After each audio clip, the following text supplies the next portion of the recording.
Bonjour et bienvenue dans Fais-moi une place. Dans ce podcast, je donne la parole à des personnes qui ont décidé un jour de répondre à un appel, à une envie, à un élan créatif ou artistique, alors que ce n'était pas du tout la direction qu'elles avaient prise jusque-là.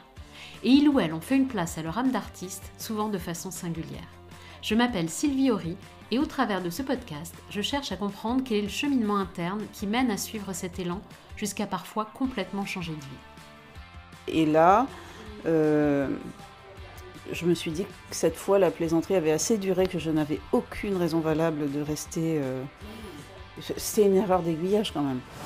Il faut faire ce qu'on aime faire, et il est beaucoup plus facile de faire ce qu'on aime faire que d'essayer de faire rentrer dans des carrés dans les ronds. Ça va changer que je vais être dans ma vie comme je suis dans des pantoufles. Bien. Alignée en fait. Lorsque au hasard de recherche sur internet, je suis tombée sur le métier de correcteur, ça a été la révélation. J'ai découvert à ce moment-là qu'il y avait d'autres gens que moi sur cette terre qui étaient capables de passer une heure à se demander quelle était la place de la virgule dans une phrase.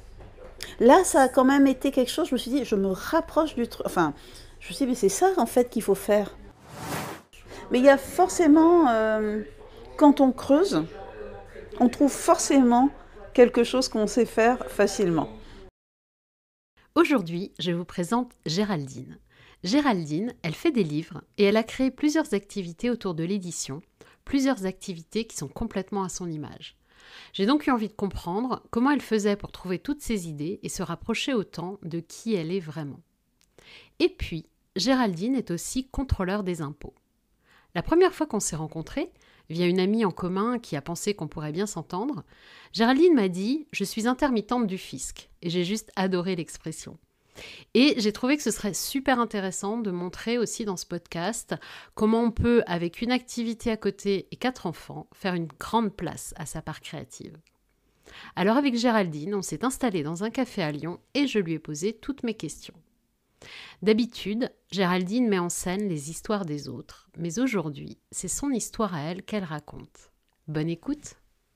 Bonjour Géraldine. Bonjour Sylvie. Merci d'avoir accepté mon invitation. Eh ben, je suis ravie. Eh ben, on attaque alors, Allez. après notre petit café. Je te propose pour démarrer de te présenter en quelques mots. Alors, me présenter, oui, ça c'est un premier exercice qui n'est pas... Voilà, alors, je suis donc Géraldine. Je crois que je suis contrôleur des impôts. Enfin, maintenant, on dit contrôleur des finances publiques. Hein. Où j'étais, enfin, je ne sais pas vraiment. Sinon, mon vrai métier, c'est de faire des livres, en fait, de transformer les histoires et les textes d'enfants en livres. Donc, je travaille depuis presque une vingtaine d'années à l'édition de livres qui sont entièrement écrits et illustrés par les enfants. Voilà. Super. Ton activité du moment, c'est quoi avec ces livres, du coup ? Alors, mon actualité, ce sont les ateliers parents-enfants.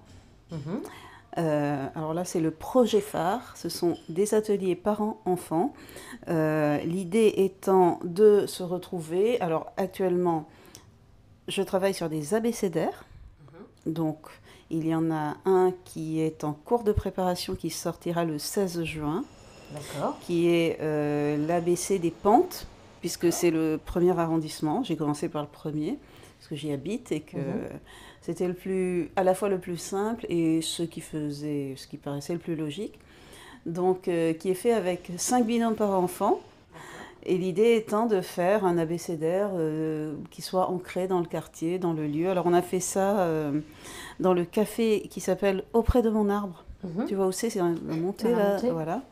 Avec des parents qui se trouvent être une bande de copains, qui sont même pour certains de la même famille, et des enfants. Et voilà, on produira un abécédaire qui aura été illustré par les enfants, et un petit peu aussi partiellement écrit par les parents. Et puis c'est quelque chose que je vais répliquer dans le deuxième bientôt. Ok. Au Café Bellecour, s'ils veulent bien m'accueillir, dans le 3e, etc. D'accord. Donc je vais faire un tour de Lyon des Génial. abécédaires. Ouais. Et donc, comment ça se passe les ateliers concrètement, comment se déroule un atelier et puis avec quoi on repart à la fin? Eh bien, comment ça se déroule? Je m'installe quelque part avec l'autorisation de qui veut bien m'accueillir. Et puis, voilà, je donne des petites consignes amusantes. L'idée, c'est vraiment que ça soit quelque chose de convivial. Tu vois, ce n'est pas du soutien scolaire. On n'est pas à l'école, il n'y a pas besoin d'avoir un niveau exceptionnel, ni en écriture, ni... L'idée, c'est vraiment que chacun puisse passer un bon moment, voilà.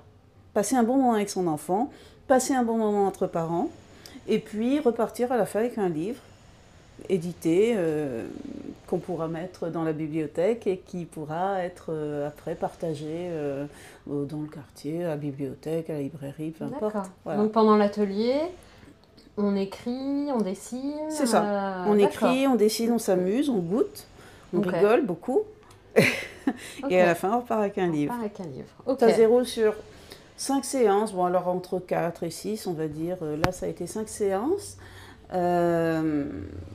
Et à la fin, il y a un petit événement de clôture où les enfants viennent dédicacer leur livre, le présenter à leurs parents, enfin à leur famille, on va dire plus élargie s'ils le veulent, et puis aux copains.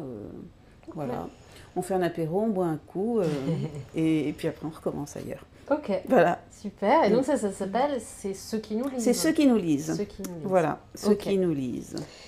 Et avant, il y a eu l'arbre de mots. Avant, il y a eu l'arbre de mots, oui. L'arbre de mots qui a démarré en 2005. Toujours sur le même principe de transformer finalement la production d'écrits, parce que là, l'arbre de mots a vraiment démarré dans un cadre scolaire. D'accord. Là, pour le coup, avec le cadre éducation nationale. Donc, l'idée était d'expliquer aux enfants toutes les étapes de fabrication de l'objet livre par l'édition de leur propre livre. D'accord. Donc c'était une période un peu creuse, parce que j'ai une première boîte, j'y viendrai après. Ma sœur était enseignante, elle travaillait à l'époque à Marseille, quartier nord, la Castellane. Elle avait un peu de temps, j'en avais aussi. Je lui ai dit, tu veux pas faire un livre avec tes enfants, avec tes élèves? Elle me dit oui. Ça a démarré comme ça. Ouais, ça a démarré comme ça, oui. Un bouquin des petits zizous de la Castellane. Génial. Drôle de petit loup, ça s'appelait.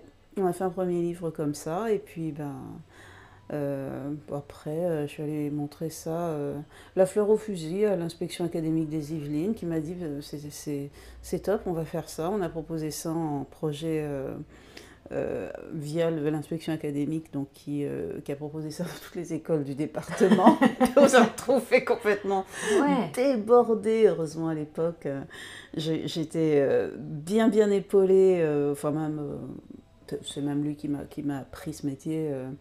C'est quelqu'un qui lui, était en fin de cycle, enfin de carrière, qui vendait ses sociétés et qui avait une grande expérience de l'entreprise, donc, qui s'appelle Robert Innocenti, qui m'a littéralement portée en fait dans ce projet-là. Et c'est comme ça qu'on s'est retrouvés avec une enveloppe, un chèque en blanc de l'inspection académique des Yvelines, et qu'il a fallu sortir 25 bouquins, alors que j'avais jamais fait ça de ma vie, quoi. D'accord. Voilà. Et en même temps, tu étais contrôleur des impôts. Voilà. C'est quoi cette histoire? Alors voilà l'histoire. Où tu es encore? Que je suis encore pour 3 mois. D'accord. Bon. Oui. Normalement, si tout va bien, dans 3 mois, c'est la fin du game. Mais je dois le dire, je suis toujours fonctionnaire. Et en fait, comment ça a commencé? À vrai dire, ça a commencé depuis c'est quelque chose qui a toujours existé, hein, l'envie d'écrire des histoires, l'envie d'en faire des livres, ça remonte ça remonte à loin, hein. Comme beaucoup d'enfants hein, le font, je prenais une feuille de papier, je la pliais en quatre et je faisais un livre. Après, ben, il y avait toujours cette difficulté que rencontre n'importe qui essaie de démarrer, enfin d'écrire, de comment. Bon, on a une idée, on démarre, et après comment on écrit, comment. Et ça, c'est quelque chose qui m'a toujours intriguée, en fait. Moi, je venais d'un milieu, où le livre était rare, en fait. Donc, c'était déjà un trésor déjà d'en avoir un, de pouvoir d'en lire un. Mon père se démenait pour que je puisse avoir des livres. Et, bon, en écrire un, c'était juste... ou en fabriquer un, en réaliser un. C'était totalement... Ouais, c'était hors de portée. Enfin, ça relevait de... Oh, c'était même pas envisageable, tout simplement. Hein. Donc, c'est quelque chose qui me titillait déjà depuis longtemps. Et puis, alors oui, contrôleur des impôts. Alors, qu'est-ce qui s'est passé? Comment? Alors, comment? Pourquoi? Eh bien, parce que... Bah, oui. C'est difficile, par contre, de retrouver la jeunesse de...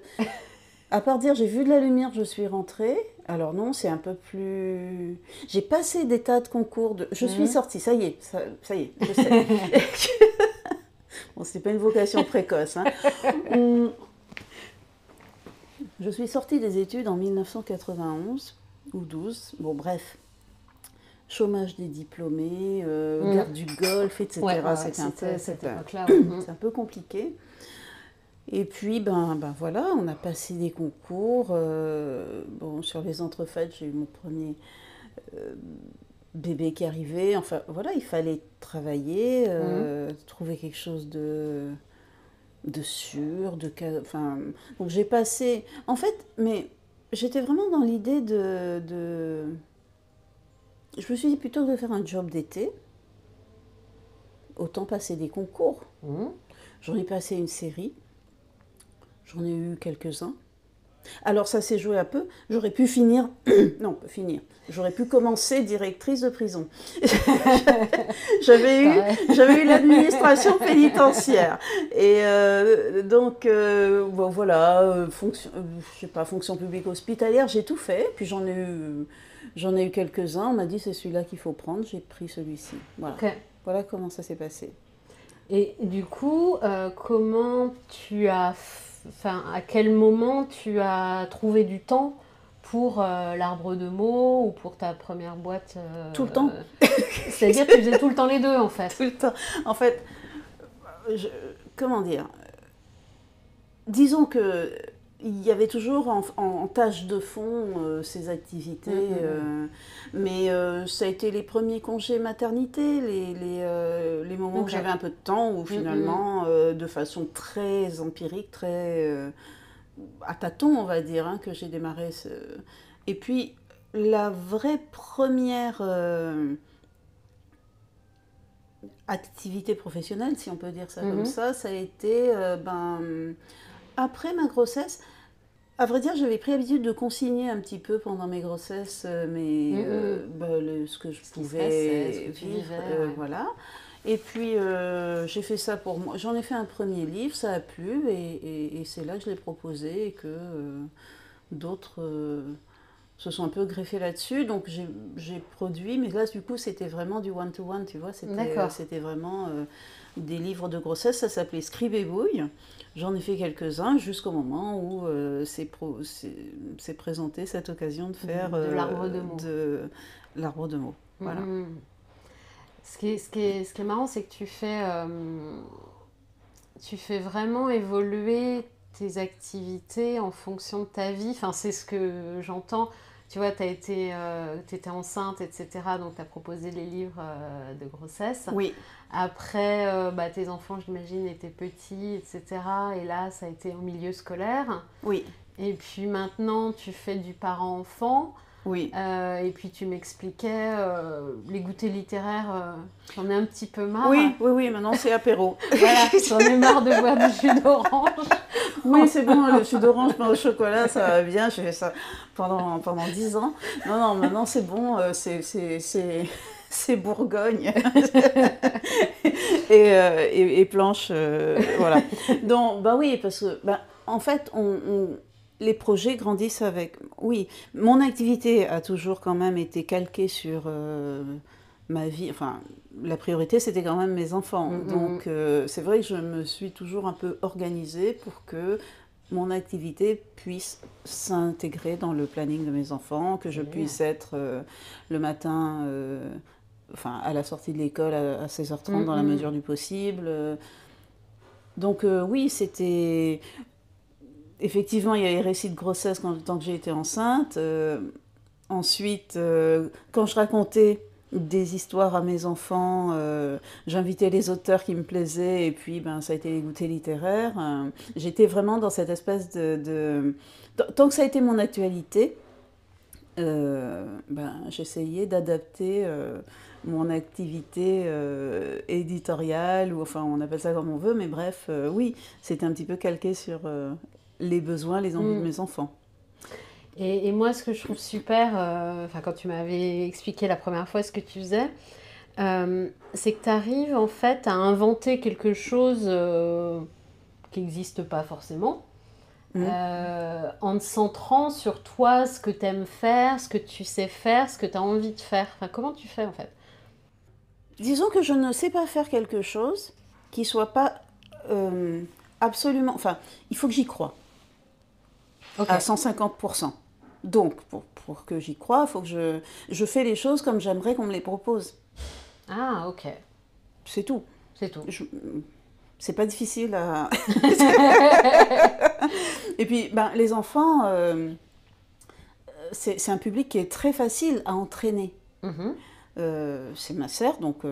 première auteure, enfin première directrice de production, enfin de l'arbre de mots, qui me disait, ben, de toute façon, les enfants, quand ils croient, ils y vont. Hein.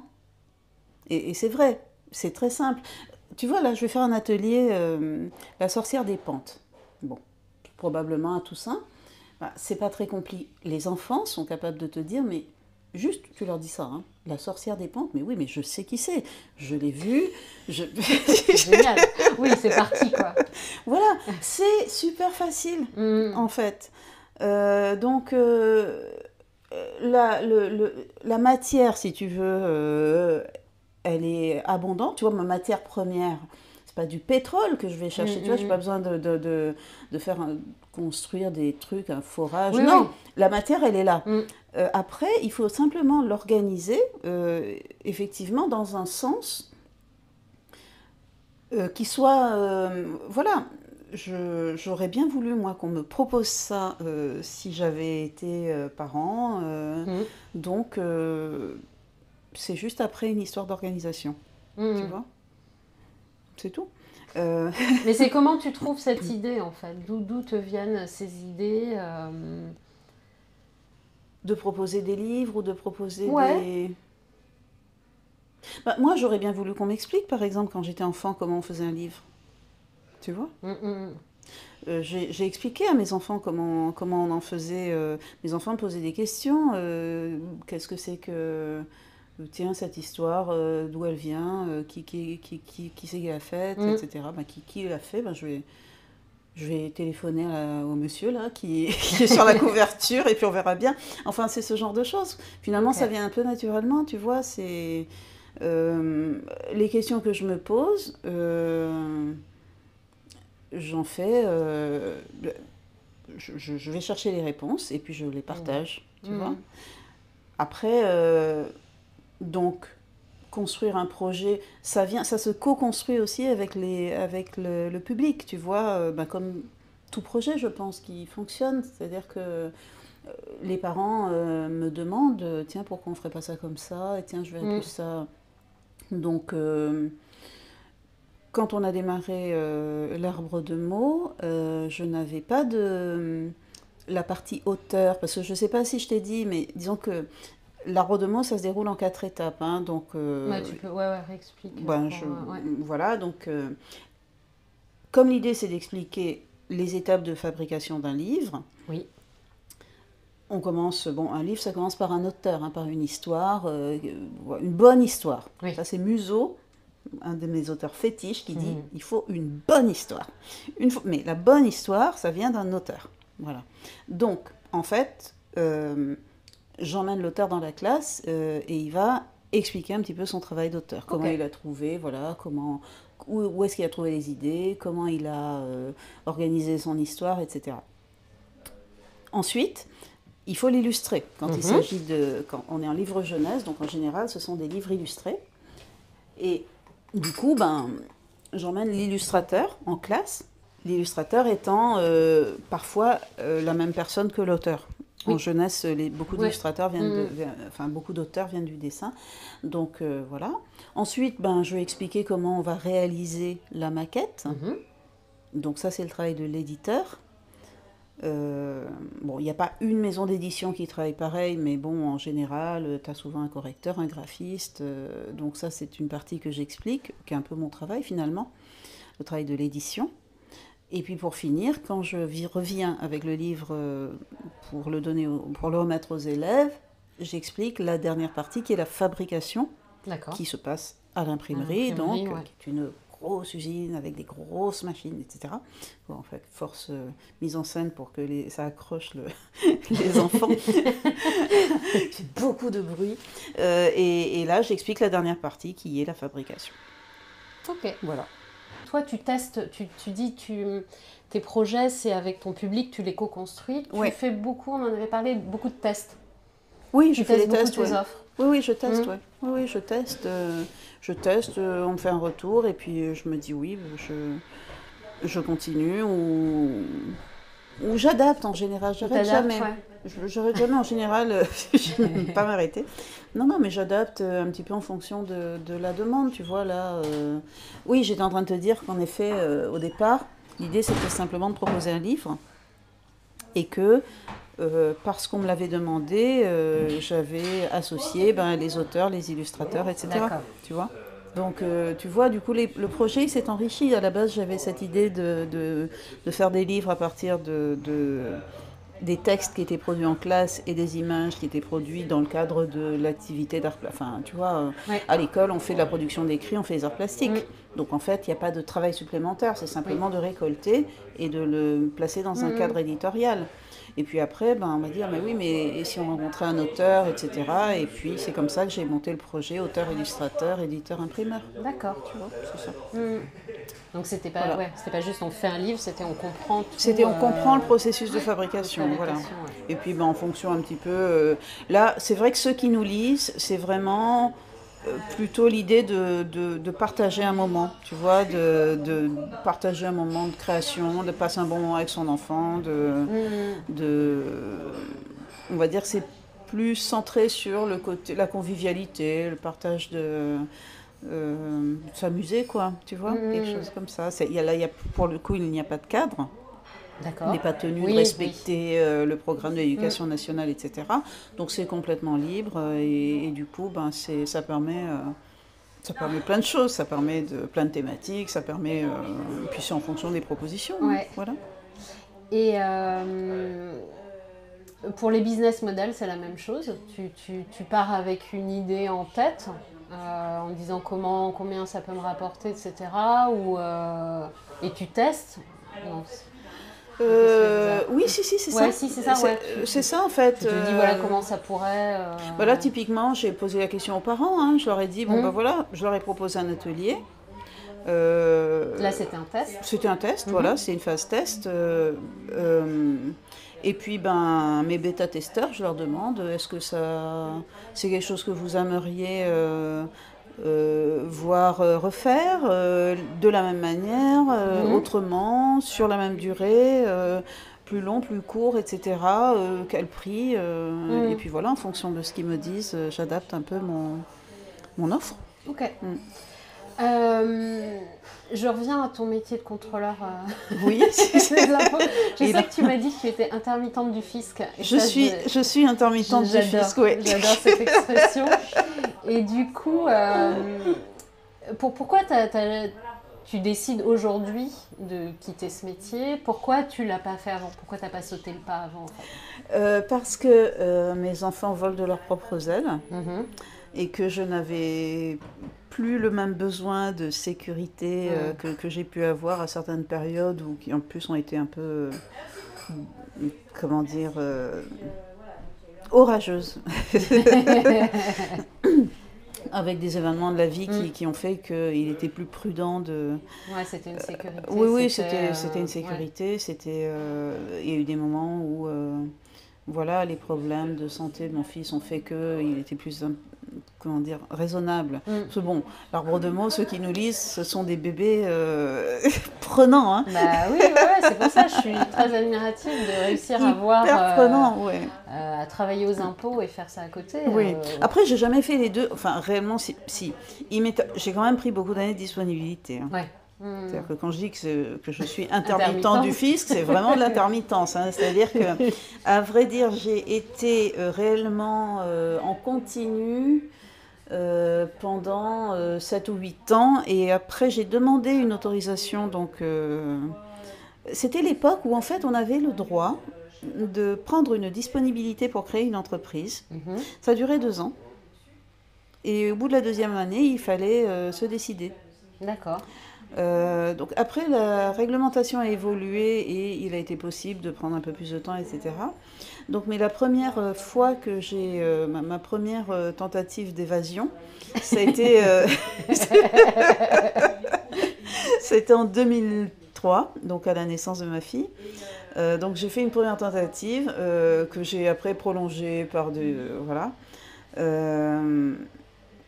Et je suis revenue, je crois, en 2000... Bon, en tout, j'ai dû bien prendre une dizaine d'années de disponibilité. Et là, je me suis dit que cette fois, la plaisanterie avait assez duré que je n'avais aucune raison valable de rester enfermée. Non, non j'ai l'air de dire du mal de cette administration qui m'a accueillie à bras ouverts, je ne sais pas pourquoi, qui m'a gardée, où j'ai eu plein de bonnes expériences en plus. Hein. Ouais, c'est pas... Vraiment, j'ai fait des beaux contrôles.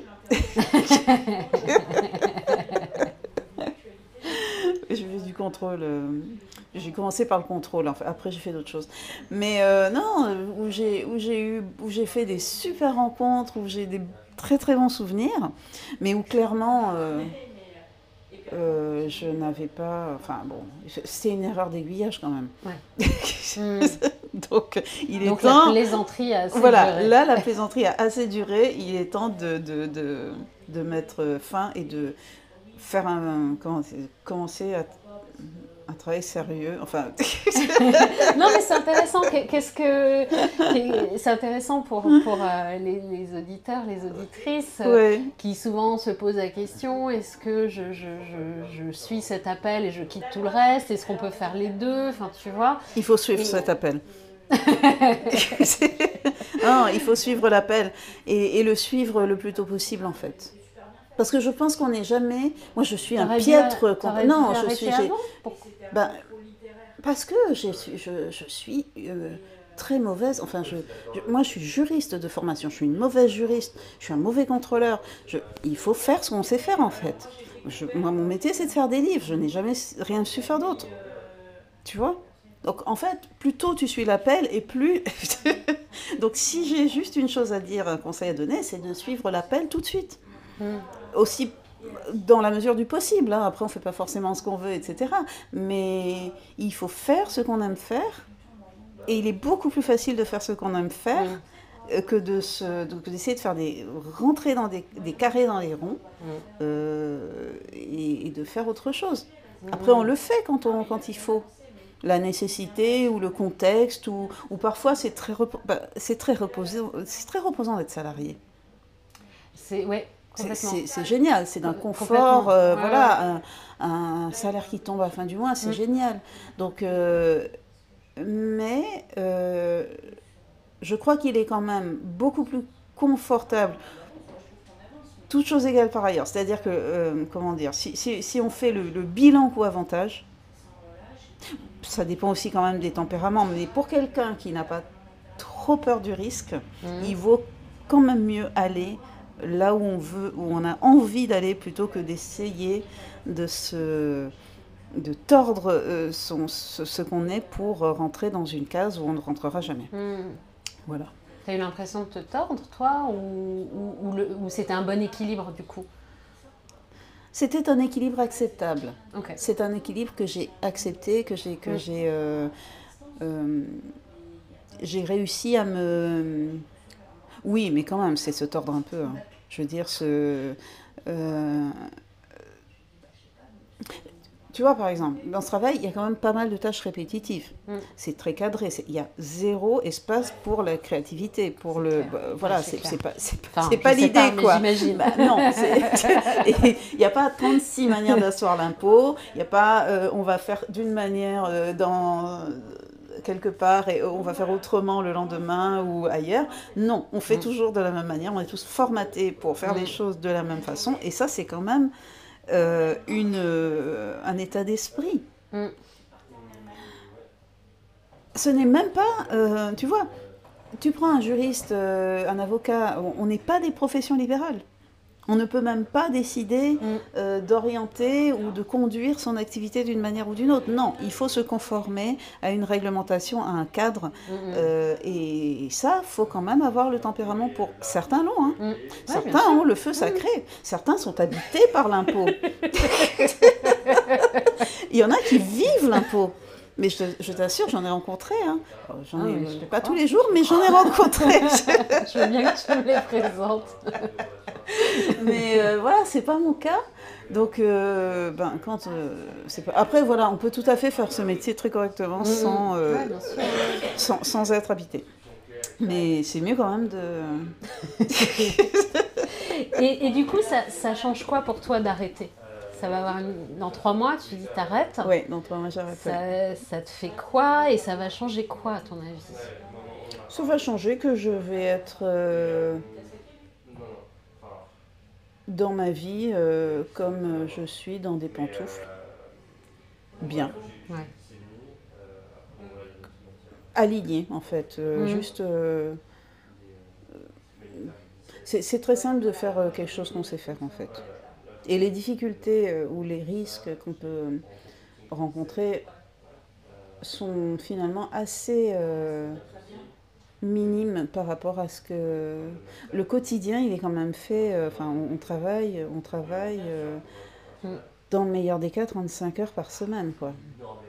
Donc c'est beaucoup d'heures qu'on passe au travail et c'est quand même beaucoup de contraintes quand on n'est pas forcément dans son élément, quoi.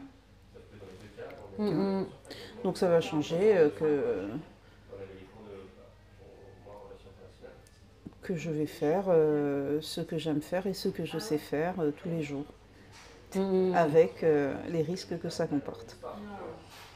Tu m'as dit, quand on s'était vu la dernière fois, tu m'as dit, ça y est, j'arrive enfin à dire que je suis éditrice. Oui, bah oui. Pourquoi tu le disais pas avant? Syndrome de l'imposteur. En fait. Hein, avec tous les bouquins que tu as fait et tout. Oui, avec 300 même. livres édités. Oui, Combien? J'en ai édité à peu près 300. Oui. 300 titres, oui. D'accord. Ouais. Alors pourquoi? Parce que tu as quand même cette idée qui persiste que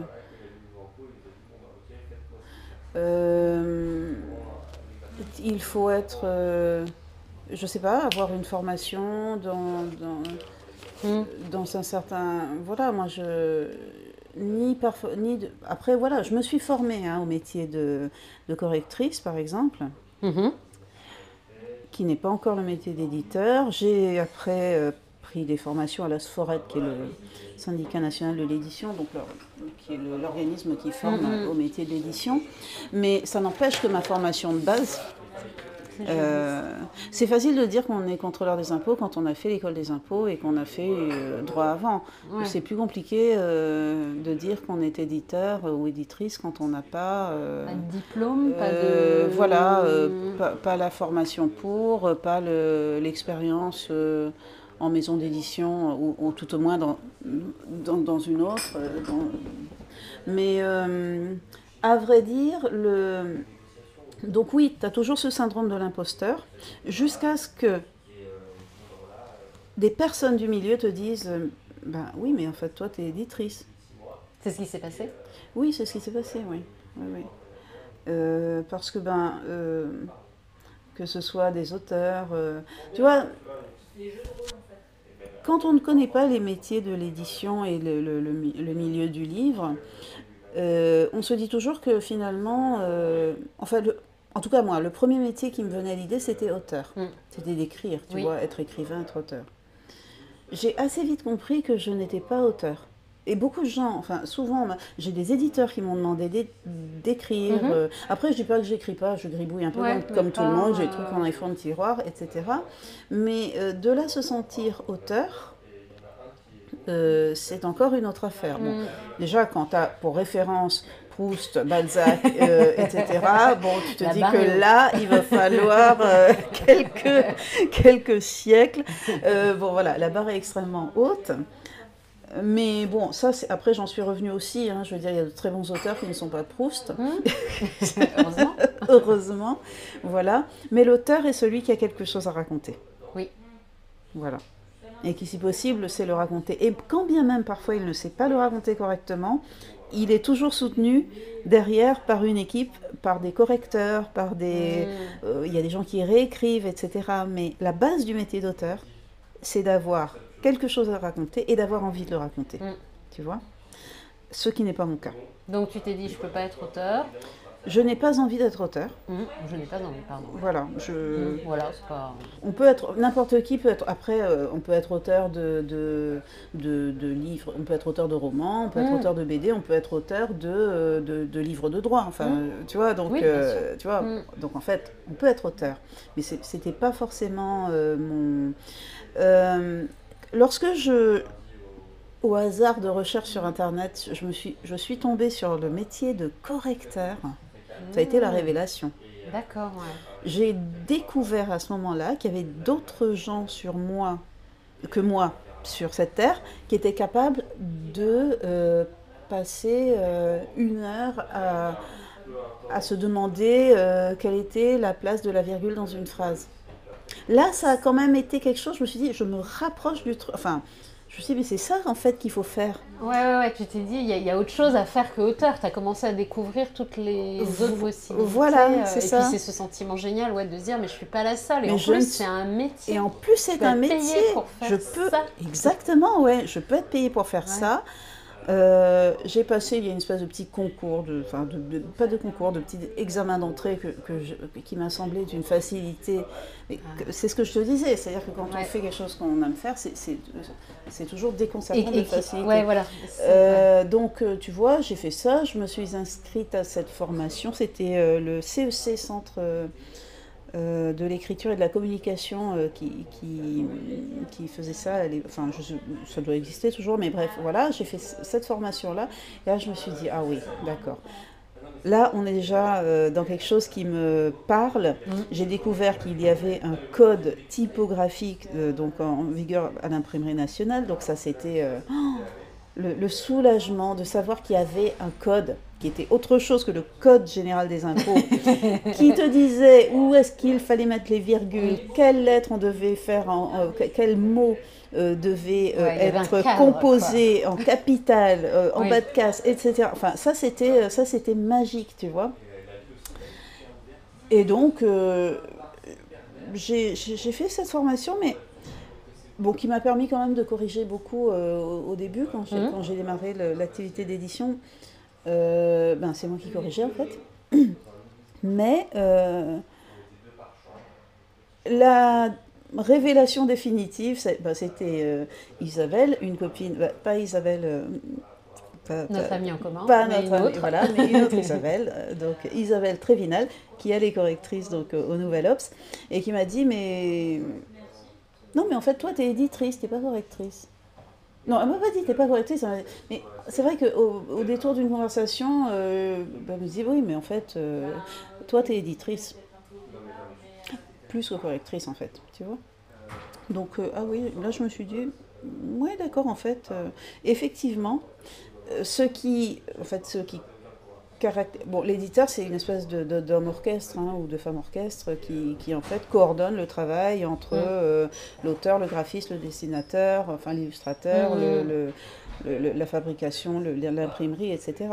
Et puis c'est celui aussi qui imagine un format, qui à partir d'une histoire voit en fait quel type de livre, voilà, un format plus généreux, moins plus petit, etc. En fonction aussi d'un lectorat. Et c'est vrai que c'est ça, moi, qui me... C'est ça ton truc à toi, en fait. Ouais. C'est vraiment ça. Le truc, c'est d'imaginer finalement, entre l'histoire et le moment où le livre va aller rencontrer son lecteur, tout ce qui entre, c'est ça que j'aime faire. Voilà, tu vois. Ouais, non, c'est hyper intéressant parce que ça veut dire à partir du moment où il y a un truc qui nous appelle, il faut aller voir plus loin parce qu'on peut se dire bon bah je sais pas, j'aime la peinture mais bon je peux pas être peintre parce que voilà j'ai pas le talent, etc. Mais il y a d'autres trucs derrière. Est-ce qu'on est appelé par la couleur, est-ce qu'on est appelé, enfin oui, ça peut ouvrir vers plein de choses en fait. Il faut creuser un petit peu en fait. Et sur l'histoire du talent, alors ça c'est pas moi qui le dis, c'est le talent, le fameux talent. Oui. Surtout pour le dessin, ça se dit beaucoup pour le dessin. Okay. Mais je tiens de dessinateur dont c'est le métier et que ça exaspère de dire que, en fait, le talent c'est une chose, mais le travail, le travail, à vrai dire, on a tous, je pense, enfin c'est très visible chez les enfants. On voit très bien qu'ils sont prédisposés à quelque chose. Et tous ont une prédisposition pour quelque chose. Hein. C'est impossible de trouver un enfant, bon, sauf gros problème, qui n'a pas de... Tous ont une prédisposition pour quelque chose. Voilà, les enfants ont forcément une prédisposition, une appétence pour quelque chose. Donc en fait, il faut juste la trouver et essayer de le conduire vers ce... Mais derrière, ce qui fait la différence, c'est le travail. C'est-à-dire que si tu travailles sur cette prédisposition, ou même si tu n'es pas prédisposé et que tu travailles du matin au soir, tu finiras toujours par sortir quelque chose. Ouais. Et là, c'est l'appétence, l'envie aussi qui compte. L'appétence, l'envie, le contexte, tu vois. Mais non, ça c'est super important. Les dessinateurs ne sont pas que des gens talentueux et tout le monde peut dessiner. Et tout le monde peut travailler, en tout cas. Ça, c'est dit. Je ne fais que répéter ce que j'ai entendu, parce que j'ai travaillé aussi avec pas mal de personnes du dessin. Donc, c'est vrai que... Mais ce que je voulais dire, c'est que si toi, à un moment... Enfin, tu vois, tu aurais pu te dire, bah, je veux être autrice et donc je vais bosser, etc. Mais le fait que tu aies creusé, tu as vu des choses qui étaient encore plus naturelles chez toi. Oui, c'est ça. Tu vois, donc c'est dans ce sens-là que je disais, c'est intéressant des fois d'aller un peu plus loin que, que ce qui est visible en fait. Comme tu disais, toi, pour le livre, bah, ce qui était visible, c'est le métier d'auteur, mais tout le reste ne l'était pas. Oui, c'est ça. Mais il y a forcément... quand on creuse, on trouve forcément quelque chose qu'on sait faire facilement. Ça, c'est génial. Oui. Et je pense que c'est là-dessus qu'il faut... C'est ça qu'il faut aller tirer, tu vois. Et moi, c'est ça que je trouve remarquable dans ton parcours, c'est que tu as réussi toujours à faire des choses à cette croisée-là. Enfin, vraiment des choses qui étaient faciles pour... Tu as réussi à trouver des choses que tu aimais faire, qui étaient faciles pour toi, et en plus qui collaient avec ta vie. Je trouve Après, il faut un peu d'organisation pour faire en sorte que ça colle avec la vie. Hein. Mais ça, c'est pas forcément... faut les rencontres aussi, les bonnes rencontres, les bonnes personnes, tout ça, ça aide. Hein. Oui. Voilà, il y a un facteur chance. Il y a une disposition de base. Il y a un facteur chance. Et puis, il y a le travail. Ok. ces 3 choses-là mis bout à bout, en général, on arrive à trouver une place. Alors je reviens à ce que tu as dit sur les enfants et ça m'intéressait toi qui as observé du coup beaucoup de classes d'enfants et aujourd'hui des duos parents-enfants. Ouais. Donc tu as dit que tu observais que tous les enfants avaient une prédisposition à quelque chose. Ouais. Est-ce que tu vois des différences ou des choses marrantes entre parents et enfants par rapport à leur créativité, par rapport au lâcher-prise, par rapport quand tu travailles sur l'abécédaire par exemple? En fait, ce que j'ai pu relever, ce qui est très difficile, enfin, je vais prendre je ne sais pas si je vais répondre à ta question, mais je vais formuler les choses autrement. Dans la majorité des cas, pour les parents que je vois, des parents qui sont très attachés au livre et qui essaient de transmettre. Alors ça ne marchera pas toujours parce que malheureusement, ou heureusement d'ailleurs, les enfants ont envie ou pas. Et parfois, il va y avoir une espèce de complicité ou de révélation ou de se dire ah ben oui en fait c'est ça qu'il faut faire, tu vois. Chez les parents, donc on va dire j'ai les 2 extrêmes, c'est qu'ils vont dire mon fils doit faire un livre ou tu vois, il faut qu'il lise des romans. D'accord. Pourquoi des romans?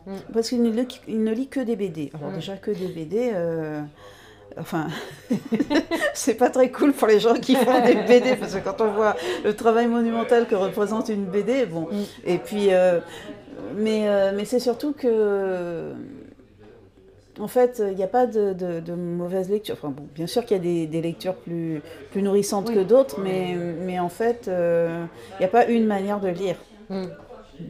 Faut pas fermer la porte. Donc on a des parents qui sont très comment dire à vouloir impulser ou à vouloir conduire l'enfant dans telle direction. Et puis à l'autre opposé, on a les parents qui se disent qui arrivent un peu sur la pointe des pieds et qui se disent qui vous disent, vous savez, moi j'aime pas lire. Je dis, ben, c'est pas grave. Hein. Bienvenue. Ou je sais pas, je sais pas faire. Ben, en fait, il n'y a pas forcément besoin de savoir ou d'aimer. Il faut juste laisser les enfants faire comme ils sentent. Et puis essayer juste de les accompagner ou pas. Oui, pendant l'atelier, c'est plus l'enfant qui va dessiner, écrire, c'est plus comment alors, ça se répartit. La ligne, que ce soit l'arbre de mots ou ceux qui nous lisent, ce sont toujours les enfants qui dessinent. Voilà. Donc il faut toujours que ce soit un dessin d'enfant qui est un dessin qui est très spontané, assez. Mais pendant les ateliers parents-enfants, c'est vraiment de la coécriture du coup. D'accord. Là pour les abécédaires, je demande aux enfants de faire une liste de mots en temps limité parce que c'est plus rigolo, donc je mets un minuteur et puis leur dis, hop, allez, tout le monde trouve des mots qui commencent par la lettre A, donc hop, c'est un peu la course, enfin bon, c'est juste histoire de jouer, et puis après, je leur demande d'aller chercher un mot ou plusieurs mots parmi cette liste de mots qui correspondent au lieu où on se trouve, au quartier, etc. Et là, les parents se prennent au jeu, puis ils font aussi, puis ils écrivent aussi leurs petites phrases. Donc en fait, pour le coup, les ateliers parents-enfants, c'est vraiment de la coécriture. C'est chouette. Et en revanche, le dessin, c'est toujours le dessin de l'enfant, parce que c'est le concept. Voilà, et puis il faut que graphiquement il y ait une cohérence, ce qui fait que si les adultes se mettent à dessiner, bon déjà les adultes, il y a ceux qui savent dessiner, mais il y a ceux qui, non pas qui ne savent pas, mais qui n'osent pas. Et puis quand on est adulte et qu'on veut dessiner, on se met la barre. C'est comme quand on veut écrire, on veut écrire du Proust tout de suite. Aujourd'hui, maintenant, non, ça marche pas. Et pour le dessin, c'est pareil. Alors que les enfants, les enfants, du coup, les enfants dessinent spontanément et écrivent spontanément. Ouais. C'était un peu ma question dans les différences, tu vois. Oui. Non, les adultes, quand on est adulte, on se met beaucoup d'exigences. En général, rares sont les adultes qui arrivent à être spontanés dans l'écriture ou dans le dessin. Oui, on veut du résultat. On veut quelque chose parfait, de léché, de propre, et ça, c'est juste pas possible en fait. Et ils t'ont dit quoi, les parents après tes ateliers tests, du coup, de ceux qui nous lisent, ça leur a fait quoi en fait Eh bien, écoute, j'ai été agréablement surprise parce que c'est une formule que je n'avais pas tellement testée, en tout cas pas en atelier. Ça m'est arrivé de faire des choses en événement, rencontre d'auteurs, tout ça avec des parents un petit peu, mais non, ils se sont amusés en fait. Ouais. Donc, non, ils ont vraiment. A priori, ils se sont bien amusés, donc c'était objectif atteint, quoi. Ils ont passé un bon moment. Ok. Ouais. Bon, Et les enfants étaient contents de revenir. Content en arrivant, content en repartant, c'était agréable, quoi. Ils repartaient contents de ce qu'ils avaient fait, du moment qu'ils avaient passé. Et ça, c'était le plus important. Ouais, voilà. C'est chouette. Du coup, je vais te poser ma question classique de conclusion. Tu as déjà abordé le sujet, mais est-ce que tu as autre chose à dire à quelqu'un qui entend cette petite voix lui demander de faire de la place, cette petite voix créative ou artistique qui dit s'il te plaît, fais-moi de la place. Est-ce que tu as autre chose à dire? Faites de la place. Okay. Vite. Ouais, c'est ça. Le plus tôt possible. Le plus tôt possible. Ouais, vraiment, ouais. Ouais. Merci beaucoup, Géraldine. Merci à toi, vraiment, c'était chouette. Bon, je t'en prie. J'étais très contente de me livrer à cet exercice inhabituel. Ça va.